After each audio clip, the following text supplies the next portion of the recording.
everybody for coming, and I'm sure you're all watching some sort of random Olympic event right about now, like Greco-Roman wrestling or something, so it's really nice of you to actually come out and see me. When I was first asked to do this, my first thought was, okay, well, what am I actually going to talk about? I write about jewellery. I've been incredibly privileged to see some amazing people designing, but actually I have never so much as sat at a bench, let alone attempted to make anything. So in that case, you probably all know a heck of a lot more than I do. So what I was thinking is, rather than sort of talking to you on specific aspects of your craft, because obviously I'm a journo, not a jewellery designer, what I thought I was going to do was sort of offer a broad perspective of the industry as a whole, and I proposed a short talk of my views on why it's a really brilliant thing to be a British jewellery designer right about now. And then what I'm hoping for is an extended Q&A, so while I'm talking, please think of questions, otherwise we're going to be sort of sitting there looking at each other blankly for 10 minutes. So, I mean, obviously, it is obviously great to be British right about now. We've had the Royal Wedding, the Jubilee first, and then obviously now the Olympics. But despite the sort of wonderful moments of the Olympics, such as, Catherine Copeland, after her and Sophie Hoskins winning the women's lightweight double sculls, saying we won the Olympics, which I think was a little moment for me. I don't think it's just that, the Olympics has got everyone really dewy-eyed about being British. I think the British Renaissance, particularly in terms of jewellery, happened sort of a long way before the Olympics. We all know that fashion, because fashion gets so much more press than jewellery, which is a major bugbear of mine, had a sort of kickstart in 1997. Tony Blair came to government, everyone was, cool Britannia, things can only get better and all that. There was Blur and Oasis at the height of their antagonistic pomp, and fashion designers such as McQueen and Stella McCartney and Galliano were not just leading the UK charge, they were heading up global fashion brands. But with jewellery, it's really interesting that the rise to prominence seems to have been so much more, underground is one way of putting it, but it's been a lot quieter. It was never this big explosion onto the scene. You can argue that people started paying attention more to British jewellery when people like Sean Lean and Stephen Webster proved that a man who actually could work on a bench could become a global fashion brand. And obviously Lean collaborating so much with the Queen.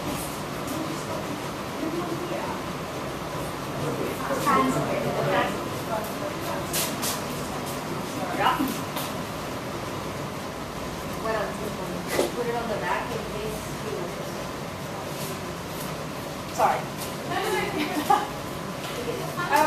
Yeah, so I mean, Sean Lean obviously did this. It's actually this, I think.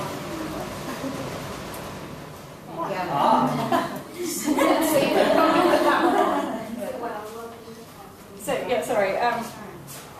Sean Lean kind of really brought jewellery to the fore with his collaborations that he did with McQueen on his catwalk shows. But still, it was still sort of an underground thing. It wasn't given as much credence within the press as maybe the fashion was. But I mean, fast forward to now, and I do think that we, in the UK, we have an absolutely amazing, burgeoning, exciting design scene, which is wonderfully being headed up by designers rather than faceless brands. It does help that we're in London, and London has always been a creative mecca.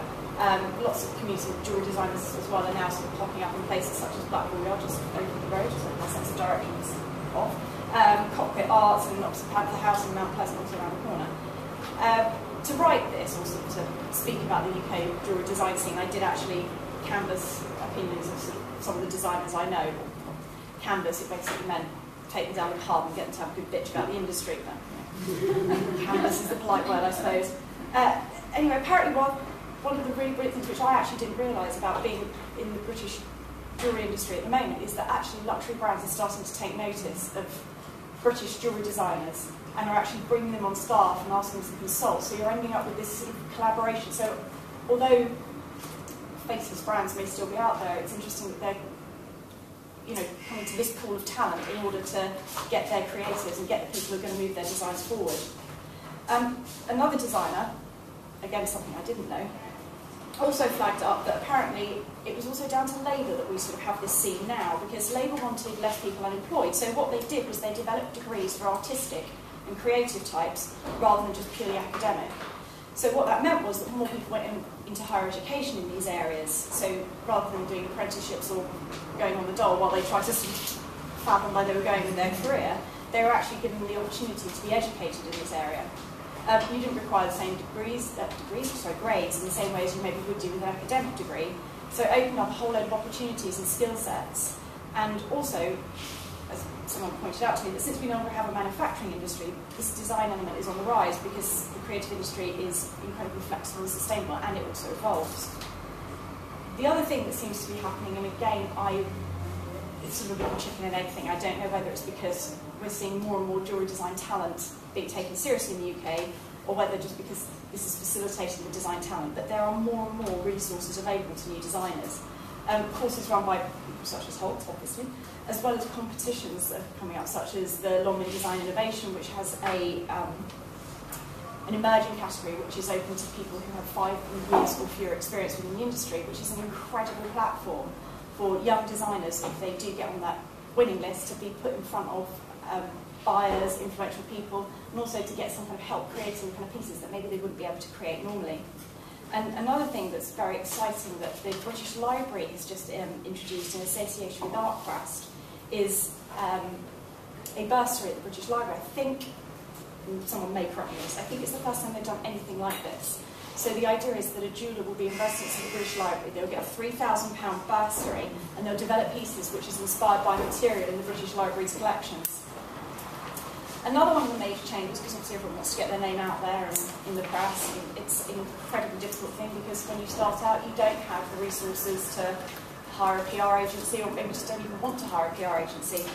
But one of the things when I first started in this industry that I found a major bugbear, and I won't start going on about this because once you get me on it I won't be able to stop, and you'll be here all night and I'm quite bored, I'm sure, by the end of it, is that because of advertising constraints, and departments being squeezed, so on consumer magazines you're ending up with the same girl who does the fashion and the homeware suddenly being thrown the jewellery because it's all lumped into accessories and fashion, and you know they consider it a separate entity.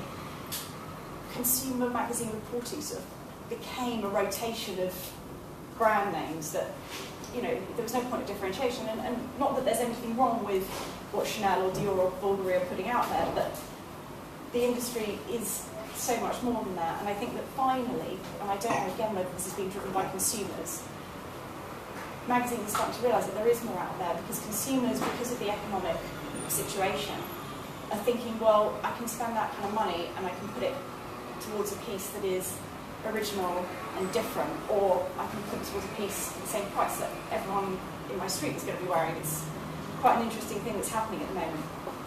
And also, the style of jewellery reporting, which is brilliant for people starting out, is also changing. Again, what's happening, I think it's maybe to sort of find a point of difference, but more and more writers, either through their blogs, people like the jewellery editor Maria Dalton, or in detail, what you're getting is you're getting this feed through, so designers are actually getting featured in consumer press more. So you've got people like Anna DaCosta now on pages of Vogue, and Katie Rowland in How to Spend It, which a few years ago I don't think would happen because they'd be so kind of worried about annoying an advertiser who could possibly had that space that they wouldn't do it. My personal view with the jewellery I sort of choose to wear is that despite one or two pieces that have sentimental value, I do always wear pieces by relatively unknown British designers, because I think that they're the kind of people who need the support and need to be promoted. From my point of view as an editor of a trade magazine, where I'm very lucky is that although we do have some commercial responsibility, we're not confined by the same restraints that consumer magazines are. And so the benefit I have is that although we do have to support our advertisers, to make that very clear, we can use that and give space to new design talent, which, you know, means that it will hopefully give them a bit of a help in the industry, a bit of a step up by putting their designs in front of the kind of stockists that they hopefully want to appeal to. So going back to the person, as for who I choose, who makes the cut editorial, I suppose what I always look for is something different, but that also has enough commercial appeal and wearability. This is more my personal jewellery design taste rather than what goes in the magazine. A prime example is a designer called Alice Mentor. I don't know whether you know her work, but she creates pieces that are made from bolts and wing nuts and zips and really industrial materials. It is something slightly different, but what's brilliant is that those pieces, even if you don't know what they are made from, they have amazing appeal, and if you do know, it creates an amazing talking point, whether you're a journalist or a retailer or someone who's just bought that piece. Obviously, I do realise that there are incredible challenges if you're starting out in the industry right now and the economy doesn't help. There's rising metal prices, which you have to sort of decide how you're going to create your collection, what you're going to pass on to your customer base. It's quite a challenging time. And then the other bugbear, which is that more and more celebrities seem to be wanting to add jewellery designer to their list of what they do as a career. A little bugbear, but it's, I call it a but actually career, which is, it used to be, I'm in housing, but actually I'm in a band, whereas it seems to be now everyone kind of goes, oh, but actually I'm a jewellery designer, which, anyway, it's sort of one of those bugbears that I have, and I don't make anything, so, it annoys me, it must really annoy people like you. But just to sum up, I'm hoping you're going to ask me questions, because, as I said to you at the beginning, I didn't really know precisely what I could talk to you about, because I don't make anything, so hopefully you've got questions for me, and some insights I can offer, but it really is an exciting time to be in this industry, and I hope you will make an amazing success of it. Thank you.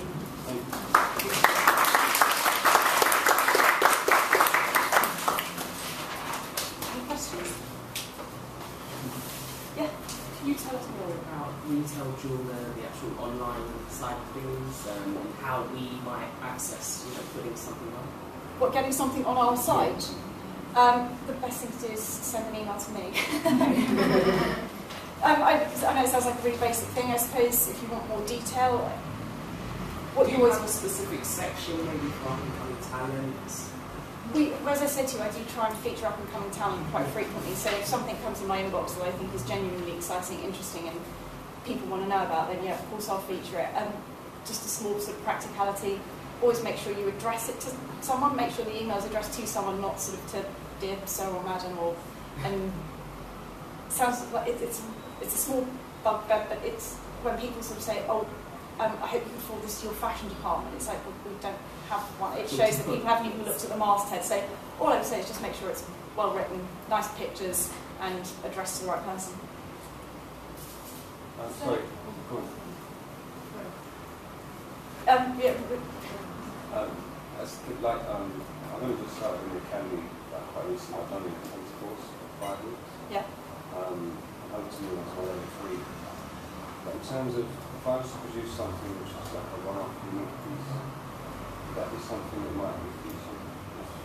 Because obviously that stuff I'm doing is very hands-on. I like that sort of, it's not CAD or anything, that sort, so it can't be produced tenfold.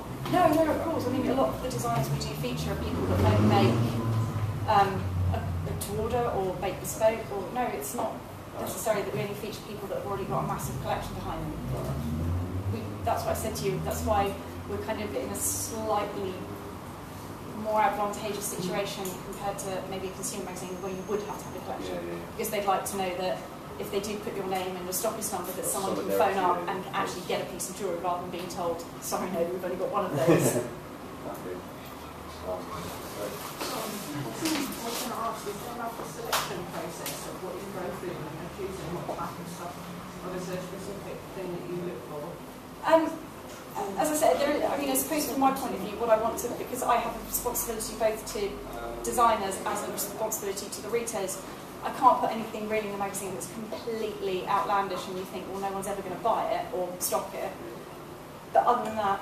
Would you go for like statement pieces? Or would yeah, you of go course. For like, I don't know, more commercial stuff, or is there not a criteria? There's not a criteria. It really sort of sounds really awful. It depends on what we're working on at the time. That's one big thing. And also just, does it have some kind of, can I put that in front of in the magazine and hopefully put it in front of a retailer and they look at that and go, actually, yeah, I could see that in my store. Sorry, just one last thing. Can I show you a couple of my stuff at the end? Yeah, absolutely. I'll give you my card. Stuff that you would put in. Yeah, of course. Leading on from that lady's question, what do you regard as commercial? I mean, for example, Leslie Craze is very outlandish and avant-garde, whereas the sort of, your high street jeweller is totally a different concept. Oh, of course. Bit of everything? Yeah, a bit of everything. I mean, commercial kind of runs the gamut from your Pandora bead right the way through to, something a little bit more out there. When I say commercial, I don't mean it in that sense of a Pandora bead. I mean it in the sense of there's no point in putting something that is completely unwearable. It's got to, you've got to think. Yeah, functionality. Something. Put it this way, I couldn't feature some of the amazing things that Charlene has done or did for McQueen because they are so completely outlandish that A, they would never be stopped because there really is only one of them, and B, it wouldn't help the designer at all either. So it's, I'm aware that, that is not particularly functional, but it has, it can adapt to everyday life, I suppose, is the way to look at it. Yeah? When you're pushing a product out to market and you're thinking about the price point at which to pitch it to like the end user or buyers or whoever, is there a particular kind of method that you should go through to kind of like get the right price point for your product? Price point is a very hard thing, and a lot of people, I've just recently judged the London order, a lot of people didn't quite understand how much platinum was going to be needed in that piece, and the price that they were pitching at was just, you're completely selling yourself short. Price points are a mixture of knowing how much your materials are going to cost you, how much your markup is, and then how much the markup will then be again when the retailer then sells it on. So it's, you've got to decide, are you a fine jewellery brand, in which case are you quite happy with your price point being minimum sort of a couple of grand, or are you looking to appeal to a slightly lower end of the market, in which case you may have to change what kind of materials you use and that kind of thing. Yeah, so it's the higher end in the market, and obviously it's a niche market as well. It is, but the higher end of the market, weirdly, it's a weird thing that happens in a recession. The lower end of the market does well, and the higher end of the market does well. Yeah. It's the middle ground that's squeezed, because people kind of think, well, if I have, I don't know, say a grand, well then I may up it to £2 and spend on something that's solid gold and diamonds, or you then have the people who don't have any money and they go for the lower end. So that's the two. So if you're pitching now, I wouldn't pitch between about 500 to 1,200, because that's that squeeze so middle. The middle. Well, you've got to decide what your brand is or where you're aiming for. People buy into names, though, don't they? So if you're a new designer, not necessarily, and you have a really good product and it's made from and it's sourced properly with the precious materials like precious metals, etc. This is what I'm saying. I don't think a certain type of consumer is buying into a brand anymore, which is why you're seeing these designers that, why you're seeing these designers that maybe if you are walking down the street, the average person wouldn't know what they are, but they are doing well because people are thinking, well, if I'm going to spend £2 grand, do I want to spend it on something in a little blue box that everyone's going to know, or do I actually want to spend it on something that means a lot to me, that is personal, original, and different? So that's what you're kind of getting now, which is sort of an interesting phenomenon. And trade shows, is that the way to go, or is it to go through you, people like you? If you're starting out, trade shows, they ask for quite a lot up front. They do. And look at square metres, thousands of pounds per square metre. With trade shows, I would always say pick your trade show, and don't necessarily, obviously, I really shouldn't say this because we do run a trade show either, don't necessarily always look within the UK. Yeah. Look at who else is exhibiting. Are they your kind of, are you all sort of not doing the same thing, but are they complementary brands or complementary new designers? Because a lot of what happens is people think, oh, I must go to a trade show, and then you're stuck alongside people that don't do the same thing as you. So then your brand is diluted by being associated with them, even if it, to the obvious person, it isn't really an association. It's just being sat alongside them might not work for your brand. So it depends on what your style is, and I really don't know. But I wouldn't just, if you're thinking of trade shows, I wouldn't just look at the UK. I'd also look at things like Premier Class and Trenoy in Paris, which does bring about a different type of buyer, a more fashion savvy buyer. So it's a slightly different thing. I brought some things along to show you, but yes, sorry. I'm curious to know what advice you give to new jewellers to try and safeguard their designs for copyright.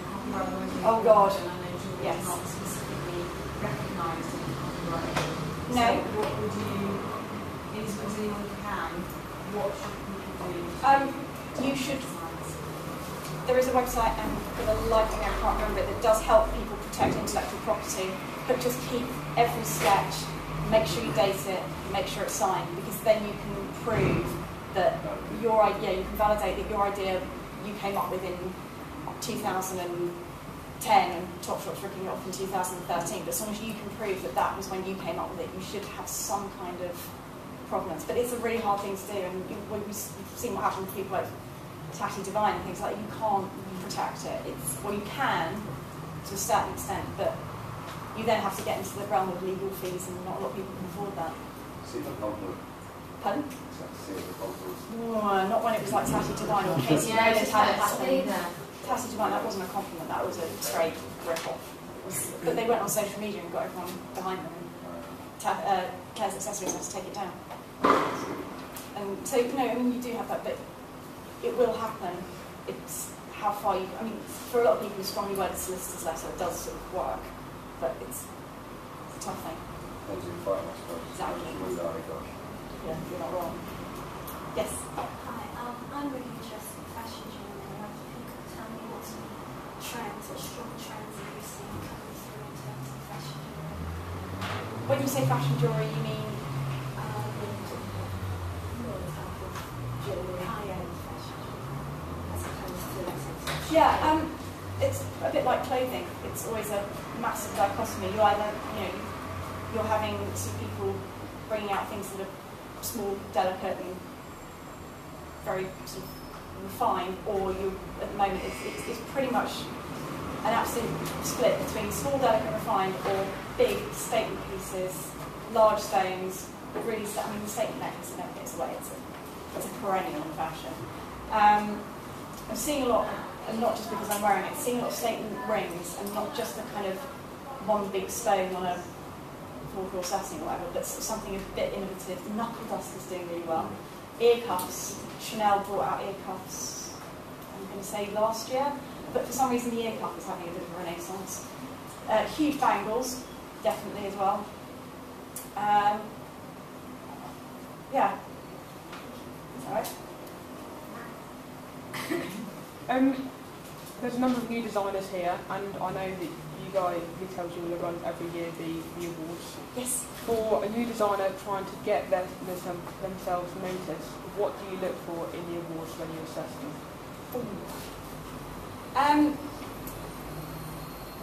With the new designer category, just basic criteria, it's 3 years or less within the industry. What are we looking for? Well, Jace One was the winner this year.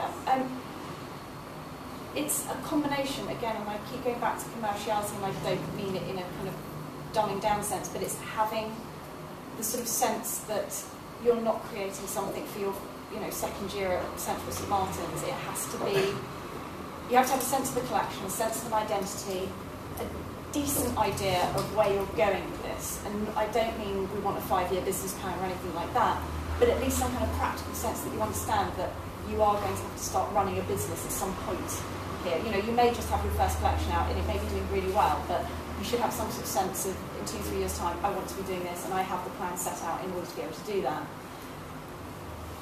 Yeah.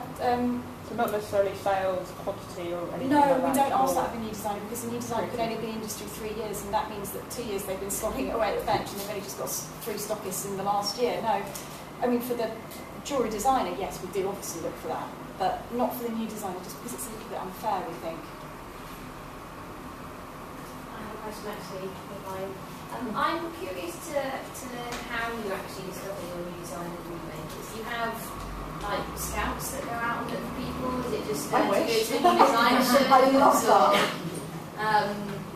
Like for example, I went to new designers in Angel a little while ago, and some of the stuff that I saw there was absolutely phenomenal. Yeah. And had I not gone along to that show, I wouldn't have seen them, or actually even have dreamt of any of the concepts that I saw.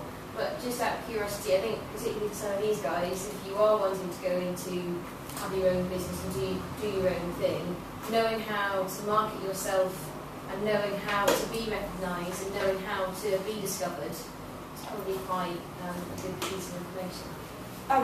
Exactly what you said. We go to shows. That's pretty much how it. And also, you do spend. And I know not everyone has a website. We are quite fortunate in that a lot of people do just send us stuff that they're new and they want to just sort of say, oh, I've just designed this. What do you think? So we are quite fortunate in that we do get a lot of that. But yeah, it is going to sort of slightly out of the way shows. But you also find out a lot through sort of word of mouth, because as I said, designers sort of seem to be formulating these sort of collectives right about now, and so you'll find out from someone who's taken on someone just to give them a bit of help and a bit of money that they're actually designing a new collection, and have you seen it? And so you do get that as well. It's a lot of word of mouth, trade shows, and just people emailing me as well. And I've only really seen the website. You do an actual magazine? Yes. You do?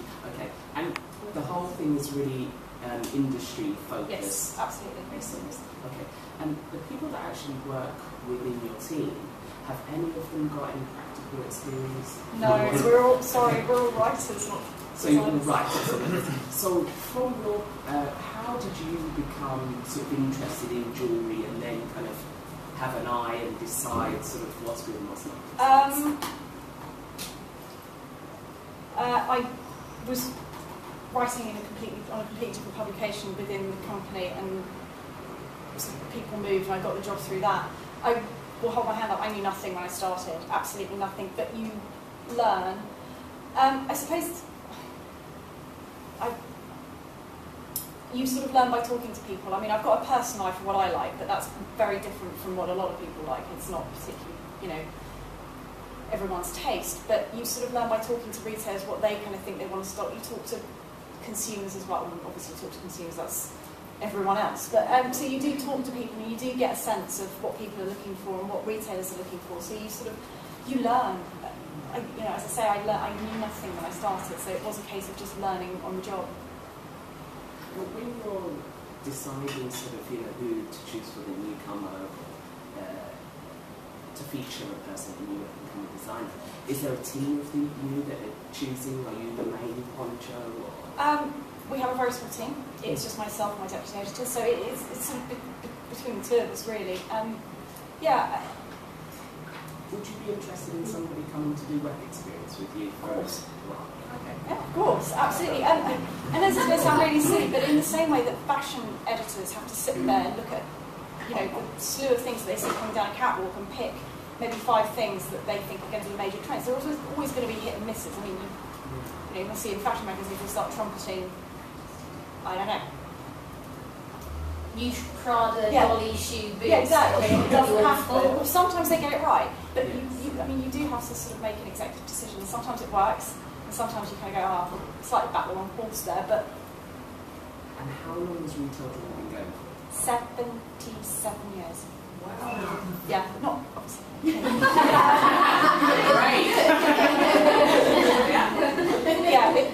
It started out as a broadsheet format newspaper. Yeah. For the trade, So who do you rate as upcoming jewellers? And also you mentioned article I just read online about really quite fascinating reasons in jewellery trade, quite unusual reasons. Yeah. What's most interesting to me, and someone who's kind of done circularity for jewellery trade. It's really hard to pick out one because you do get so many people who sort of say, I wasn't doing anything like this, and then I decided this was my main love, and you get a lot of people. The girl behind, it's terrible, I can't remember her name, the girl behind Eastern Mystic, and she's still working as a lawyer. Oh, that's, she's one of our students. Well, she works. She's That's it, thank you, yes, she works. Yeah. Still works as a lawyer. Yeah. I mean, the ridiculous hours that a law firm makes you work, and she still comes in and designs in the evening. I mean, from what I can gather from her PR, she's still sort of sending emails and designs and ideas and things at sort of 3-4 o'clock in the morning. So that's pretty insane, but it does show her dedication, and I think hopefully she will stop the law at some point and sort of concentrate on her jewellery. She still comes to school here every Saturday and spends 9 to 5 every Saturday. Yes, but she also works in a law firm and makes jewellery. I mean, that's insane. Crazy stuff. So what's your other? Who do you rate? Who's up and coming? Who are you? My favourite people at the moment, obviously Eunice and Eliza, as you can see, and Jay Swan again. Alice Mentor, she's kind of breaking through now. I love Claire English, Clarice Price Thomas, who her father is a watchmaker, and all her pieces are inspired by the mechanism. Yeah, all her pieces are inspired by parts from inside the watch. Claire English. I love Reed Peppard's things.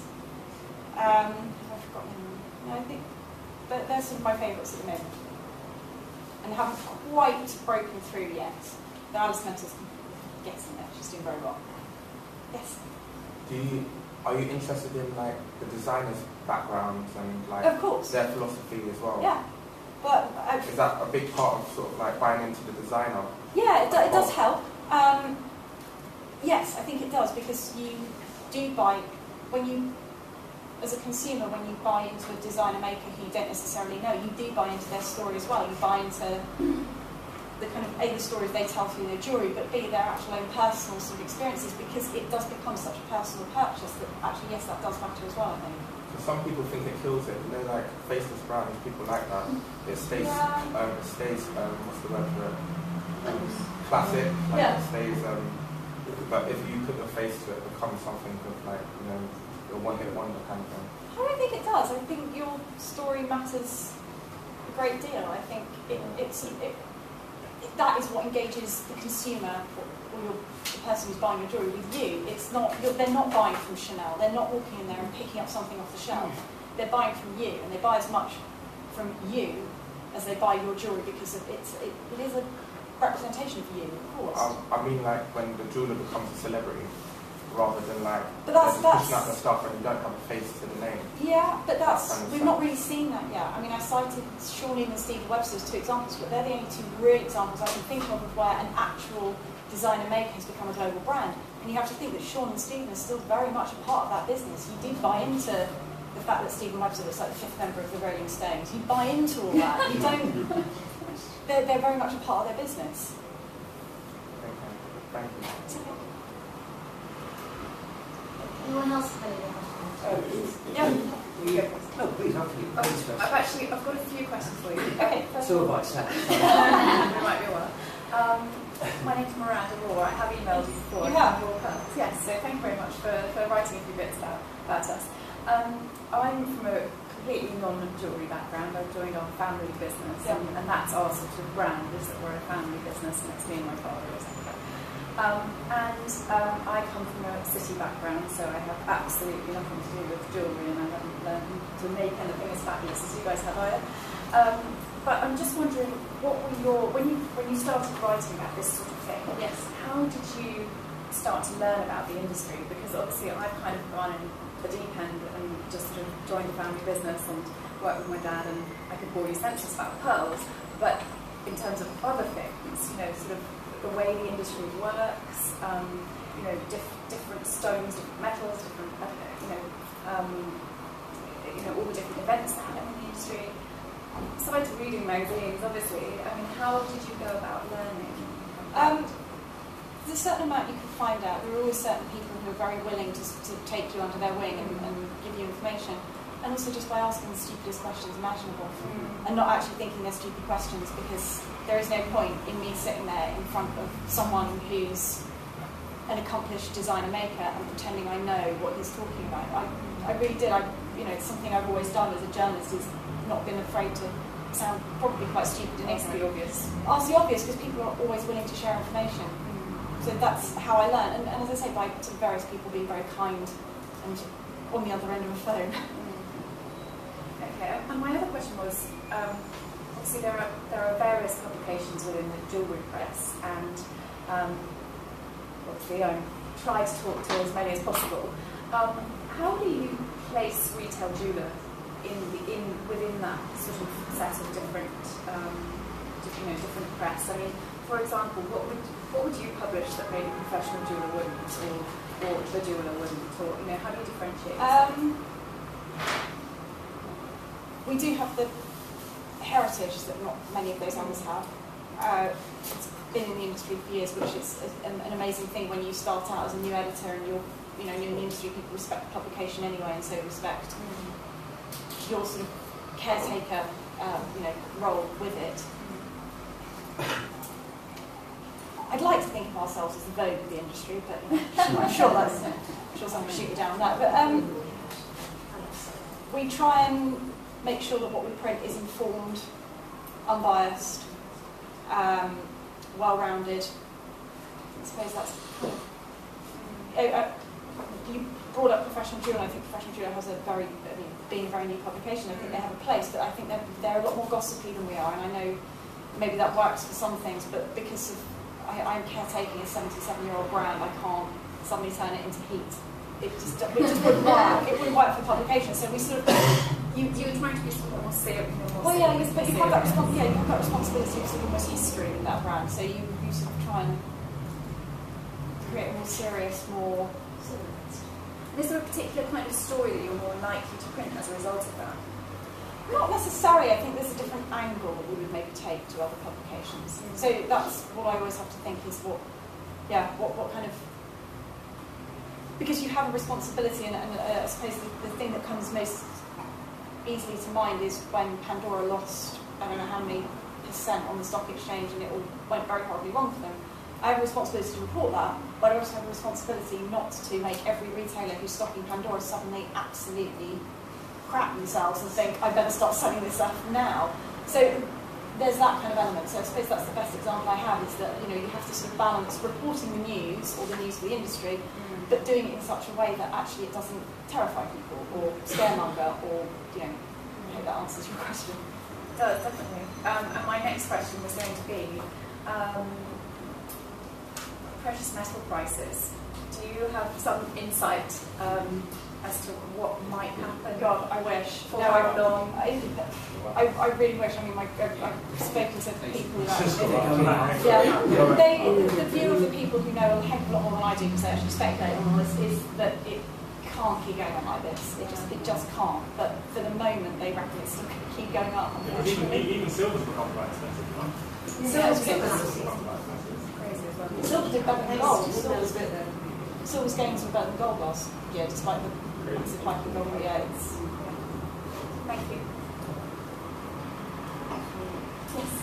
Finally, yes, thank you very much. It was a very, very informative talk. Again, a couple of questions, I think some of which have been sort of addressed partly by my friend here, who I think, like myself, is also an advertiser in retail. Talk to me a little bit. You talk about you're writing for a certain angle. Talk to me more about your demographic. Obviously, I have your media pack. I've just signed something off with Danny Jones this afternoon, playing your magazine for IJL. Talk to me about that demographic. What are they looking for? Who are they? I know your circulation, but retail jewellery covers a multitude of things. The big multinationals, sort of the family jewellery on the corners of the high street. Who are they? What are they looking for? Mostly, if you actually sort of narrow it all down, they are mostly independents. We are very much read by independents. I mean, obviously the multiples subscribe and they do take the magazine. But our core base, and it's borne out as well in the awards entries that we get, it's definitely independents, not necessarily family-run businesses. I mean, some of the sort of younger, cooler, up-and-coming independents also read us, but it's definitely an independent. But I mean, then the jewellery industry is independent focused. It's very different to the fashion industry in that sense. We do have a lot of designers who are maybe not just starting out, but are sort of a little bit more advanced in their career reading us. A lot of suppliers as well, as I'm sure you know. But it's a very disparate mix of people. It's not like you can kind of go, we're read by like consumer magazines can, because this is a very different industry. We can't sit there and go, well, no, we're read by 30 to 40-year-old women. It doesn't quite work, and that's such a unique device. I'm getting, rather than the action of the good, perhaps I phrased my question on the business type, how you classify them, whether they were small retail or the larger chain. Yeah, independent. Mostly independent. Mostly independent. The angle that you're talking about, answering to my friend's question, to my right, the angle you're trying to aim for a more sort of professional reportage style of the industry rather than sort of sensationalist. Yes. Okay. Because as I said, we have to. That's brilliant. You obviously you worry map, which is huge. Your jewellery show, are we talking Spring Fair? Is that yes. yours? It is. Okay. About that's super. Thank you. I think I'm kind of done. Does anyone else have any questions? I just wanted to go back to the pricing, the metal pricing trend that we've sort of seen at the moment. Because of the metal prices being so high, I've actually noticed that there is a lot of gold, even though people possibly couldn't afford it, but you said the luxury market is selling quite well at the moment. And And so it leaves the silver sort of in limbo a little bit, I would think. Not so much. So then what you're also getting is, you're right with gold, I mean, because its value has risen so much, it gives you that perceived wealth without, rolling around into, 100 carats of diamonds. But no, silver, what you're seeing is more people setting things like diamonds and silver, because silver now is actually getting more perceived wealth, whereas it's kind of considered cheap metal. You're now getting more people actually putting a fine jewellery slant on silver, so it's, you are setting precious stones in it. It is actually, perception of silver's changing. So they're plussing it, basically. They're plussing silver. They're plussing it by adding the yes, of course. precious... but it keeps the price down for the consumer because it's not white gold or platinum. So you're still getting a white metal with a good stone in it, but it's not, the cost is not ridiculous. Yes? I found another question. I have one more. Do you have either something online or something that you send out for your publication deadlines, your stories you're writing, for the angles that you're looking for people like us who be sending you press releases? I'm a very boring person with the jewelry, but I'm working with is very exciting and very newsworthy. Do you have anything like that to actually, so we can see kind of the stories you're working on? That yes, of course. Just send me an email. I'll send fantastic. Great. Thank you. Yes. In regards to the demographics that you're asking about, how well does retail jewellery do outside of the UK, Europe, China? It's growing. It used to be very UK-centric, but as we're sort of getting more trade shows abroad, so the trade shows are then advertising in our magazine. So weirdly places like India and China and Thailand are growing. It's still very small because we are predominantly a UK-centric publication, because to try and cover the jewellery business worldwide would probably be a bigger task than I have staff for. From my annual sort of flying the flag for British jewellery book. Yeah, absolutely. No, we are growing our international. It's small, it's really small, but we are growing it. And online side is sort of, do you have a target kind of towards? Oh, yeah, but more people internationally will access the online side anyway, just because it's a lot easier and you can pick and choose what you read, whereas when you commit to a print publication, it's slightly different. But no, we do get a lot of international people on the website. You mentioned in the data blog. Are there any blogs that you read regularly that you could say actually they're really good? I would say In Day Sale is one of the few jewellery-centric blogs. You've also got the Jewellery Editor, which is run by Maria Dalton, but she tends to go for more high-end classic. It's sort of, your Michelle Oms and things like that of this world, and, Michelle Oms and that kind of thing, just because of the circles in which she moves in. As far as someone who's actually very interested in picking up something that's different and new and young, I would definitely try and get in contact with them in detail, just because that's what they tend to profile. Could I add in something there? If you want something published and I'm new and upcoming, yes, of course. So find me sorry, you only said that.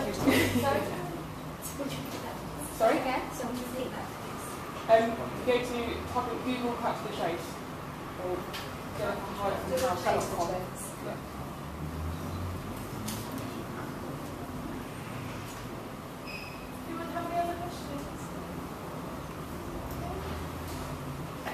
I've got a particular view on pearls at the moment in terms of trends generally. I know people tend to think of pearls as being something very classic, and we try to do something that's a bit more I think you're getting, I know what you do, I think, which is really lovely, because I love pearls, but I would love to find a way to wear them that fits in with all this.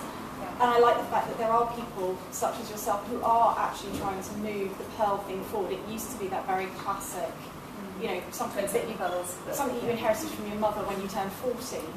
But I think hopefully, which are generally awful. Exactly. I do this every year. I keep saying, come on, pearls are going to be, and they really should be now with Gatsby coming out in December. We definitely should be doing more interesting things with pearls. I'm hoping that will change people's minds, because I think it's a really underrated medium, I suppose, or really underrated.